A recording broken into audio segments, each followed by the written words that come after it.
Hello MotoGP fans, welcome back to ZNGP Today. Two-time MotoGP world champion Pecco Bagnaia has endured a difficult start to 2025, and former 500 cubic centimeters title holder Neil Hodgson believes the Italian must overhaul his entire weekend approach if he's to challenge Marc Márquez. With Marquez winning 7 of 8 races so far, the gap between the two Ducati teammates has never been wider. In a revelation that has sent shockwaves through the MotoGP paddock, it has emerged that Honda offered Marc Márquez a 4-year, €100 million contract extension, €25 million per season, only for the 8-time world champion to turn it down.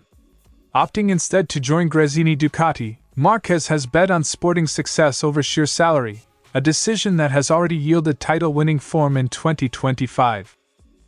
World Superbike star Toprak Razgatlioglu could soon be racing in MotoGP, if his manager Kenan Sofuoglu's latest revelations come to fruition. Speaking during the Qatar GP weekend, Sofuoglu confirmed strong interest from Honda, and hinted at a second MotoGP marquee on signing the Turkish talent, while also keeping the door open for Razgatlioglu to remain with BMW in SBK. Don't forget to click subscribe button and the bell icon for MotoGP news update.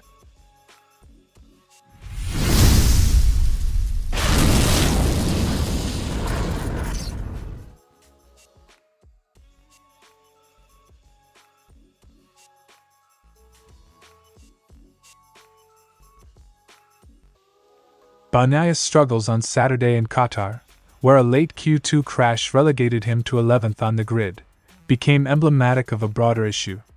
Despite flashes of speed, he has never managed to close within range of Marquez in race trim. Hodgson argues that Bagnaia must stop viewing Saturday form in isolation and recognize that Marquez's dominance spans every session from Friday free practice to Sunday's checkered flag. He's got nowhere near beating Marc, at all. We've had 8 races. Marc would have had 8 wins if he hadn't crashed out of an 8-second lead. Don't focus on Saturday. Focus on everything, because Marc has destroyed you, Hodgson said. While Bagnaia attributes much of his pain in qualifying to minor mistakes, Hodgson insists that even perfect laps wouldn't suffice unless the Italian finds additional pace across the weekend. He points out that Marquez consistently carries reserves of speed, leaving Bagnaia scrambling for mere tenths that could turn the tide. We can lie and say he needs to focus on Saturday to qualify better, but he needs to find 3 tenths because Marc has got it in his back pocket. Bagnaia's qualifying crash at Losail, when he tucked the front under on his first hot lap, drew headlines. Yet Hodgson cautions against overemphasizing the single incident. Instead, he sees it as symptomatic of Bagnaia asking too much of his machine, speeds and lines that Marquez simply executes with ease. It was one mistake. He was 2 tenths under when he tucked the front. But that's not just the issue, is it? That crash highlighted a deficit that runs deeper than one corner. Hodgson even broached the psychological toll exacted by racing alongside Marquez. He notes Bagnaia's friendly banter with his teammate, jokes that now seem born of frustration rather than camaraderie. To win again, the Italian must recapture the competitive fire that yielded 2 world titles. He is quite pally with Marc, and that's because he's been defeated already. That's how it looks to me. I'm a massive Pecco fan, but he's entranced by Marc. As the championship shifts to Europe, starting at Jerez on April 25-27, Hodgson warns that Bagnaia cannot afford incremental gains. He needs bold changes in setup, mindset, and outright lap time. With Marquez nearly untouchable even on slower machinery last year, the Italian enters each race as underdog rather than contender. Already we're at that point where you've got to change something. He goes well at Jerez, but so does Marc. Marc nearly beat him there last year on a Ducati that was 3 or 4 tenths per lap slower. He goes into Jerez as the favorite. Pecco Bagnaia's path back to the front will demand more than fine-tuning. It requires a full weekend reset. As Marquez sets a blistering pace, Bagnaia's challenge is clear: rediscover the form that made him champion or risk drifting further behind in a championship now defined by one man's extraordinary momentum. Following a difficult string of seasons on the RC213V, marred by crashes, injuries, and a machinery deficit, Honda made a last-ditch effort to retain Marquez. According to the Spanish Sports Daily, the factory offered him €100 million spread over 4 years through 2027. This figure dwarfs typical MotoGP salaries. At €25 million per season, it would have left him more than twice as well paid as any other rider on the grid. Yet, when presented with the opportunity to remain in Honda's fold, Marquez opted instead for a move to Gresini Ducati, foregoing a contract that many consider life-changing. Marc Márquez's decision speaks volumes about his priorities. Crashes in 2020 and 2021, followed by a series of injuries and bike speed woes, convinced him that no amount of money would compensate for the chance to race a genuine championship contender.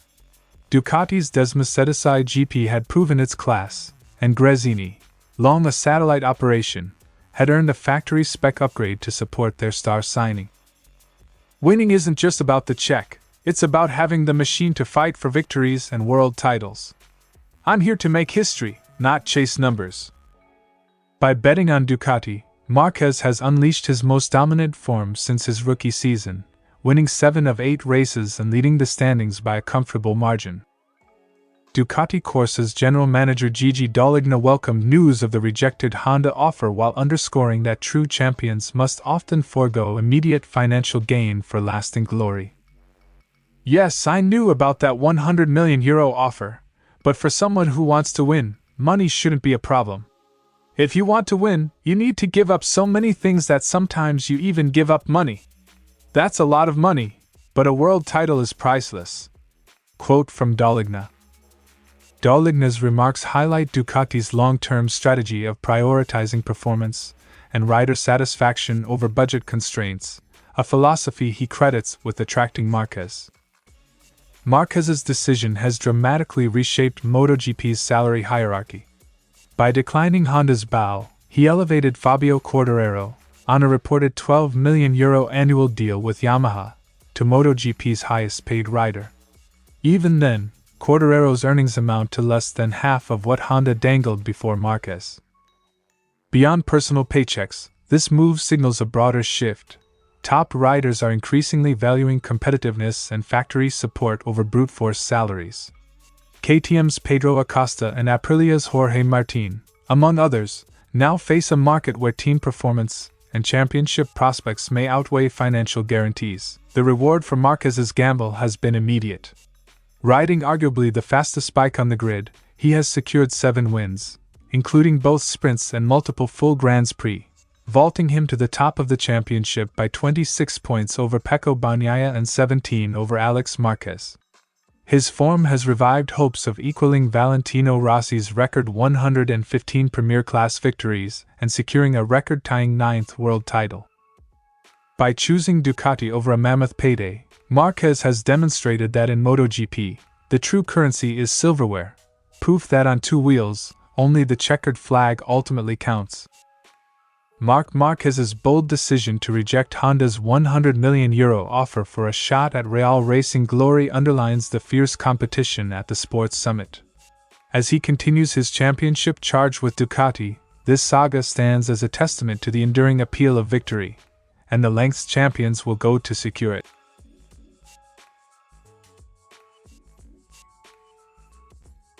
Razgatlioglu's meteoric rise in World SBK has long sparked MotoGP speculation. After securing his 2nd consecutive title challenges with BMW, the 27-year-old tested a Yamaha prototype in 2022 but ultimately opted to stay in production racing. Now, Shockwaves confirms that several MotoGP factories are circling. As for his future, Toprak, and the motorcycle world, expects him to go to MotoGP. He's attracting interest from MotoGP teams linked to good brands. This weekend I had a meeting about this topic. I said to the company, "Are you interested if I can bring him to you?" While refusing to name names, Shockwaves let slip that Honda is one suitor, and teased, "There is another brand very interested in Toprak for MotoGP," with whispers pointing to a potential Pramac Racing-linked Yamaha seat in 2027. Despite MotoGP allure, Both manager and rider remain happy at BMW. Softwagle has proposed a mixed project that could see Razgatlioglu tackle selected MotoGP tests or wildcard entries, while continuing his SBK campaign on the S1000RR.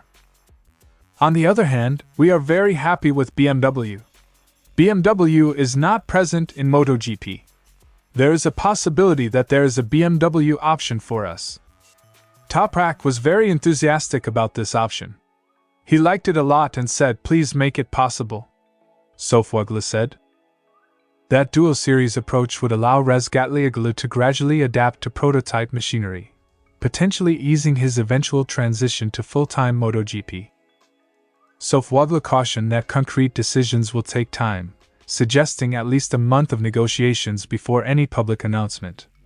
He also downplayed media rumors as premature, yet left the door open for a 2026 test program or a full MotoGP move in line with the sport's upcoming technical regulations. It's still 50-50. I said what my project is. If the company likes it, we'll see. In a way, it's a very mixed project. We're working on some exciting challenges and will give news soon. Meanwhile, Honda World SBK team manager Jose Escamas reiterated that nothing is set, characterizing MotoGP speculation as rumors from the press, without firm basis, though he didn't rule out future talks. Razgatlioglu himself has fueled the chatter, hinting at dissatisfaction after Ducati's Nicolo Bilega swept the opening World SBK round in Australia. "If the situation stays like this, I don't think I will continue to race in SBK," he declared, an assertion that underlined his ambition to compete at MotoGP's pinnacle.